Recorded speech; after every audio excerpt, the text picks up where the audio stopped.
Hi there, it's Alan Garrett of After Comics, and I thought I'd do a year-end review of some of the things that I picked up during 2023, and then I thought next week I'd do a story of how I became addicted to collecting, and that happened back in '71. But I'll start off with something that I was pursuing since 1975. It's the blacklight felt or flocked posters that Superhero World came out in 1975. Now, I had the Captain America poster. Oh gosh, probably since the 80s. I picked up at a convention, but I'd been looking for an affordable copy of Amazing Spider-Man. I got a low to mid-grade one. Happy with it. Happy with what I paid for it. But you stick to it long enough, you're going to find it. You have to have patience. Um, I started picking up some interesting posters too. These are posters that actually were giveaways in 1966 during the Batman craze with Fact toothpaste. And this was a company out of Brooklyn, New York. I think was it F&P Posters? I think, and I may be mistaken on that. But they came out with a series. These are huge posters, by the way. You can see the difference between that and the Spidey poster. These came out in '66. There was a series of them. I found two this year, both on the internet, both on eBay. This one has some condition issues. Still, I loved it. I got it for a great deal. This is in such beautiful condition. Not sure who the artwork is, but they're stunning posters. And, I'm a bit of a comic book poster lover, so I was glad to pick those up.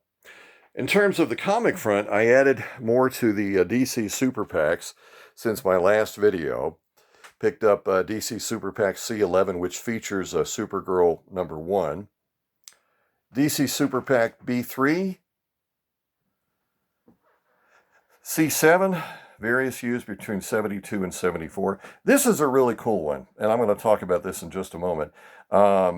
This was an earlier issue that featured all horror books, which they didn't do that often. It was so fascinating that by chance, I found this one. This was a themed issue. I think I shared this with Shannon, and he's about it. Amazing find. Weird numbers, M12. Matter of fact, I contacted the folks that run the website that feature all of these packs, and they had never heard of it either, so they gave me some online credit for finding them. But amazing October theme, incredible books. And then finally, of the super packs, this one featuring Adventure Comics 434 with the Spectre, which was one of my favorite Jim Aparo covers. And I just have this passion for these things, and I'm trying to do an impossible thing by getting all of the super packs from 72 to 77, but probably never happened, but it's a fun thought. We'll move over here, and for those of you that have been collecting long enough will recognize this without me saying anything, but I'll tell you what it is. It is the very first issue of the Buyer's Guide for Comic fandom, put out by one 17-year-old Alan Light. He might have been 16 years old. This really changed fandom because all of a sudden it was a lot of collectors that were selling to other collectors, not just dealers. A lot of dealers were in there. I've been wanting this issue for a long time.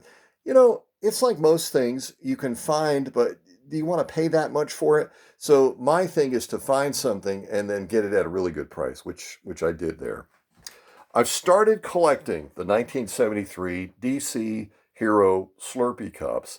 I've got the 77 Marvel cups and most of the 75 Marvel cups, but DC had a shot in '73. They were the first superhero ones, and I've got a guy that I'm working with right now who's giving me a super discount, and so we'll see what that happens. And that's the checklist that features all of them. I think there were 60 of them.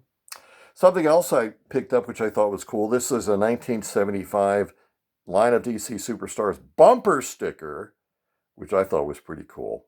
Hadn't seen that before, but I had to pick it up. This issue of Superman. So I'm working on Superman 100 to 300, and this issue, I'll move this guy out of the way for a little bit, was amazing. And this is where you read your books because there's a letter in there from,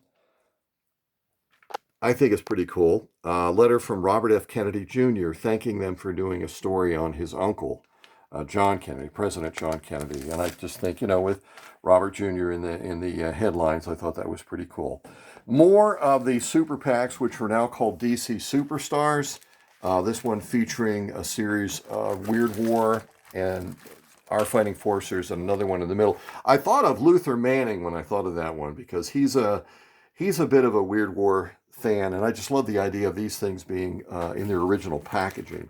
This one too from '75. This is a 3-pack. One of the things I got it was because Jack Kirby did the first issue special, issue 6 with the Dingbats on Danger Street, and I think the other side of that is just a Brave and the Bold book. Some '75. Jumping ahead to '77, I believe it was Dynamic Comics. They had gone from DC Super PAC to DC Superstars to Dynamite Comics and then to Dynamic Comics. That one features Black Lightning. So some of the titles that I finished up this year include DC Supergiant, which I had been collecting for ages, but to finish them up, I had to find a good deal on the DC Super Giant S17, which was available, but you want to get it for, a good price, which means cheap. Same thing goes for the S21, which was even harder to find. So I was able to finish up that set. Metarog, I think, completed his sets a long time ago on that. Batman Family. None of these things are jaw-dropping. These are all just easy to get, but it was a matter of finishing it. Super Team Family. Going after DC. I don't need to worry about the Marvel anymore, but it's the DC stuff. And then the most eclectic, and I'm getting some bad reflection there from a lamp, I apologize, is got to be the DC Special Series, which started in '77. I had to mark them down because none of them are marked on the cover. So all of these things are marked in the back when they came out, which was a crazy schedule. Some were digests, some were tabloid size, others were comics. It was the craziest thing. I know Shannon, I know probably Dr. Von Schilla. Oh my gosh, a lot of folks have talked about this from time to time, but just stuff like that I had to finish up. And I had to finish up the 4-Star Spectacular. So nothing major to talk about, but just I'm finishing up titles like I finished up Green Lantern, Flash, and Justice League, the later issues, which I didn't get from the mid to upper '80s or whenever the series ended. And I was able to get those things for $2 or $3 a piece. And I got this too. I was going to do a thing on that. I love, me and my comic shop promo posters. I love that storyline, and I love that promo poster. And I had to pick it up.